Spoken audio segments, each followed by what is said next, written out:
Je vais vous présenter un indicateur que j'ai écrit, enfin à partir d'un autre, qui s'appelle Candlestick Tendency.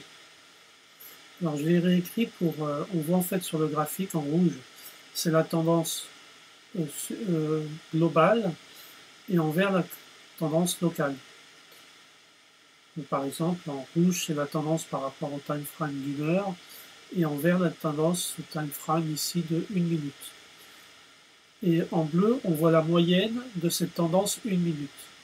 Alors l'idée ici, c'est de pouvoir, là par exemple, on a une tendance globale baissière ici, donc cet intervalle de temps, c'est de prendre des positions à la vente lorsque on obtient des plus hauts de la moyenne, c'est-à-dire de la courbe bleue. L'idéal étant d'être le plus haut possible. Je vais vous montrer en diminuant un peu, qu'on voit bien comment ça se présente. On voit aussi les divergences avec cette...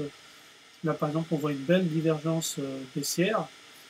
Donc, en voyant cette divergence ici, en voyant ici, vous voyez là, ce qu'on aurait pu gagner. Donc ici, en fait, l'idéal, c'est que quand on est baissier, globalement baissier, c'est de prendre une position vendeuse quand on est tout en haut. Mais bon, l'idéal, c'est d'être ici. Mais là, on est en tendance globale haussière. Donc c'est plutôt risqué de vendre ici, même si c'était le meilleur point. Ici, par exemple, on a un autre point intéressant, qui est ici. Donc on est bien en haut de la courbe bleue.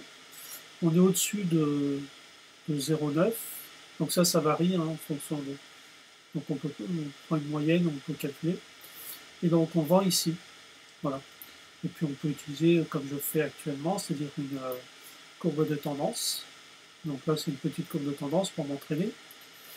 Donc j'attends que la courbe bleue vienne à peu près toucher à cette ligne et je vends.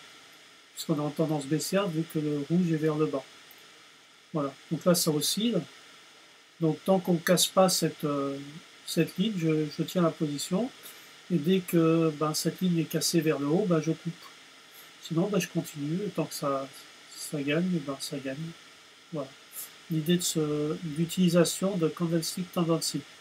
Ça ressemble à d'autres indicateurs, mais je trouve que c'est plus clair ici, avec ces trois courbes, la courbe globale en rouge, la courbe locale en vert, et la moyenne en bleu. Voilà, c'était tout pour cette vidéo. Au revoir.